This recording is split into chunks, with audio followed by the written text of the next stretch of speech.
Assalamualaikum warahmatullahi wabarakatuh. Kali ini kita akan membahas masalah perhitungan farmakokinetik sampel urin. Pada perhitungan urin, sampel urin maka mengikuti orde 1. Parameter farmakokinetik yang digunakan itu yang pertama tetapan laju ekskresinya, kemudian waktu paruhnya, dan clearance. Untuk tetapan laju ekskresi biasanya disingkat dengan K, merupakan suatu tetapan penurunan konsentrasi suatu obat dalam tubuh dengan rumus K sama dengan min B dikali 2,3. Rumus K sama dengan min B kali 2,3 karena mengikuti orde 1. Untuk satuannya yaitu per waktu atau waktu pangkat min 1.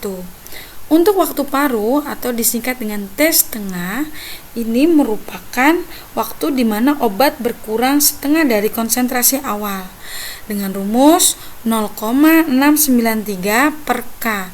Untuk nilai K adalah nilai yang diperoleh dari tetapan laju ekskresi, sedangkan satuannya berupa waktu.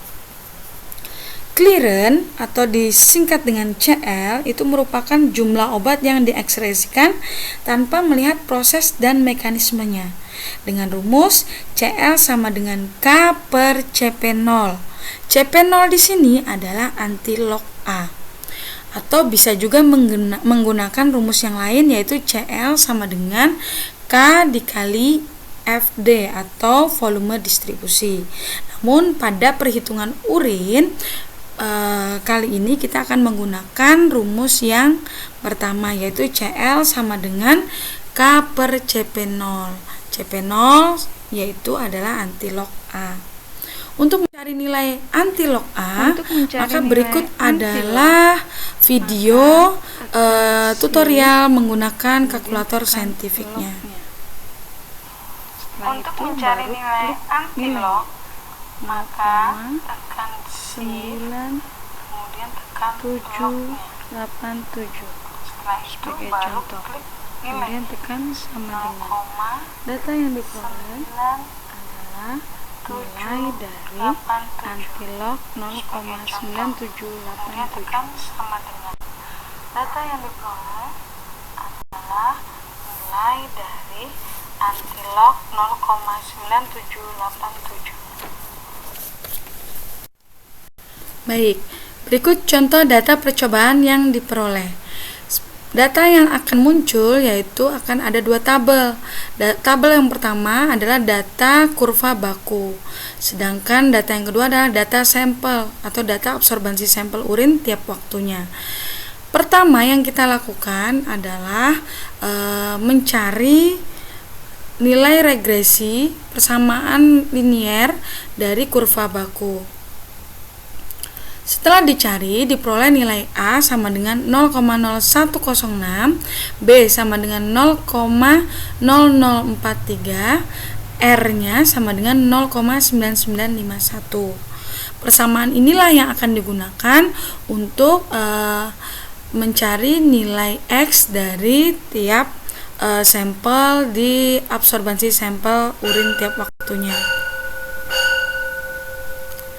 Mencari nilai DU. Langkah kedua mencari nilai DU. Untuk mencari nilai DU, pertama-tama kita mencari dulu nilai X dari tiap T-nya. Untuk yang pertama, kita menggunakan T0. Kalau T0 itu langsung di 0 karena absorbansinya 0, sedangkan di T1 absorbansinya 0,156. Nah, jadi 0,156 ini adalah nilai Y. Untuk persamaan tadi BX plus A, B-nya adalah nilai B yang diperoleh dari data kurva. Kemudian A-nya juga diperoleh dari nilai regresi data kurva. Setelah dimasukkan nilainya, kemudian dihitung, diperoleh nilai X-nya adalah 33,8139 mikrogram per mili. Nah, karena satuannya masih mikrogram per mili, sedangkan DU yang diminta adalah satuan mg, maka tinggal dikalikan dengan volume urinnya. 33,8139 mikrogram per mili dikali dengan volume urin tiap waktunya 20 mili untuk T1, maka diperoleh nilai 676,278 mikrogram. Nah, dikonversi menjadi miligram menjadi 0,6762 dan seterusnya untuk mencari nilai DU. Nah, berikut ini adalah tabel yang digunakan untuk mengolah data parameter urin. Tapi sebelumnya kita hendaknya memahami dulu istilah dalam tabel berikut ini. Untuk T adalah menyatakan satuan waktu dalam tabel ini. Nah, pada tabel ini menggunakan satuan jam. DU menyatakan jumlah obat yang terdapat dalam urin. Nah, sedangkan DU kum atau DU kumulatif menyatakan jumlah obat yang diekskresikan tiap satuan waktu. Sedangkan DU tak hingga dikurang DU kum itu menyatakan jumlah obat yang belum diekskresikan. Oke. Untuk data yang sudah diperoleh tadi, dihitung nilai DU-nya per waktu, maka kita mencari nilai DU kum atau DU kumulatif. Bagaimana cara mencarinya? Dengan cara pertama itu diperoleh nilai T dan DU, dilakukan pencarian nilai DU kumnya dengan nilai awalnya sama dengan nilai DU awal. Sebagai contoh, 0 yang pertama 0.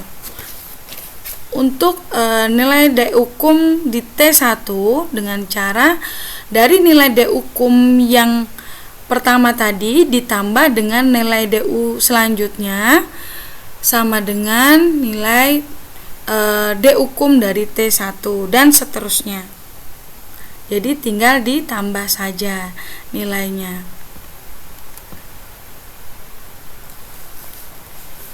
Jika DU kum sudah selesai kita cari, maka kita lanjutkan dengan tabel selanjutnya, yaitu DU tak hingga dikurang dengan nilai DU kum. Siapa DU tak hingga di sini? Adalah nilai DU kum yang paling besar. Nilai DU kum yang paling besar pada DU kum akan dikurangkan pada nilai DU kum tiap waktunya.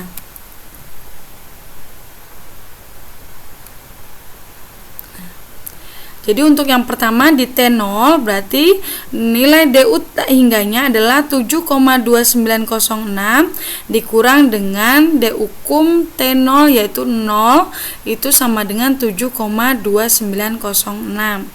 dan seterusnya. Maka hingga diperoleh nilai akhir DU tak hingga dikurang DU kum pada T6 yaitu 0 karena DU tak hingganya 7,2906 dikurang dengan DU kumnya T6 yaitu 7,2906 sehingga diperoleh nilai 0. Selanjutnya, jika sudah diperoleh nilai DU tak hingga dikurang DU kum pada tiap waktunya, dilanjutkan dengan mencari nilai log DU tak hingga dikurang DU kum. Bagaimana caranya? Dengan langsung mencari nilai log tiap DU tak hingga dikurang DU kumnya tiap waktunya hingga diperoleh nilai di sini dari log DU tak hingga dikurang DU kum. Bagaimana teknik mengerjakan di kalkulator saintifiknya? Silakan langsung tekan log dan tulis nilainya, kemudian disama dengan, maka akan muncul nilai log dari DU tak hingga dikurang DU kum hingga dapat di T6 nya yaitu adalah nilai tak terdefinisi. Kemudian setelah itu kita lanjutkan untuk mencari regresi linier T versus log DU tak hingga dikurang DU kumulatif,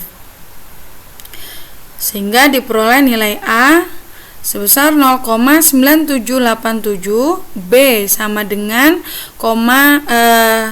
minus 0,1562, R-nya sama dengan min 0,9270. Dilanjutkan perhitungan sesuai parameter untuk mencari nilai K, T setengah, dan K. Dari hasil regresi linier yang diperoleh dari T versus log DU tak hingga dikurang DU kum tadi, maka kita lanjutkan untuk menghitung parameter farmakokinetik yang kita cari dari sampel urin. Yang pertama adalah nilai K dengan rumus min B dikali 2,3. Kita masukkan ke dalam rumusnya nilainya B-nya dari regresi linier yang di atas, kemudian baru hasilnya dikali dengan 2,3. Diperoleh nilai 0,3592 per jam. Untuk satuannya per jam ini disesuaikan dengan satuan waktu yang ada di tabel soal. Jika di tabel soal satuan waktunya berupa menit, maka satuan K-nya adalah per menit. Sedangkan jika di dalam tabel soal itu berupa satuan waktu jam, maka untuk satuan K-nya adalah per jam. Lanjut, kita mencari parameter T setengah, yaitu dengan rumus 0,693 per K. Kita masukkan nilainya, kemudian diperoleh hasilnya 1,9292 jam. Sedangkan untuk clearance dengan rumus K sama dengan CP0. CP0 di sini adalah nilai antilognya A. Sedangkan K itu adalah nilai tetapan laju ekskresi yang sudah kita hitung sebelumnya. Kita masukkan nilainya, maka diperoleh clearance-nya adalah 0,0377 mili per jam. Oke, terima kasih sudah menyimak video dari awal hingga akhir. Terus semangat belajar dan sukses selalu. Wassalamualaikum warahmatullahi wabarakatuh.